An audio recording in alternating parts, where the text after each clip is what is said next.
আসসালামু আলাইকুম। আমরা এখন চলে আসছি হচ্ছে সাদুল্লাপুর ক্যাফেতে। ভাই আছে সাথে, বড় ভাই, আর স্পেশালি মানুষ আমাদের বড় ভাই। ভাই কিছু বলেন, এখানে আইসা কেমন লাগতেছে আপনার? এখানে আসার পরে আমার অনেক সুন্দর লাগতেছে।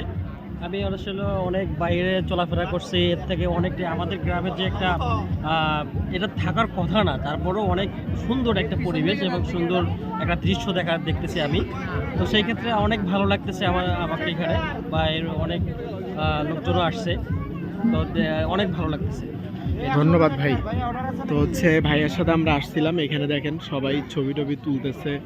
তারপর হচ্ছে এই জিনিসটা অনেক ভালো, এখানে অনেকগুলো বসার কেবিন আছে। আবার এদিকে আমি আছি সাথে, সবাই আসতেছে এখানে মোটামুটি। আর এখানকার চা অনেক ভালো ছিল না ভাই? অনেক ভাই কেমন? অনেক সুন্দর। তো হচ্ছে দেখেন এখানে ভাই সবাই আসতেছে, পুরা টিকটকে ঢুকলে খালি এগুলাই আসতেছে, ঠিক আছে।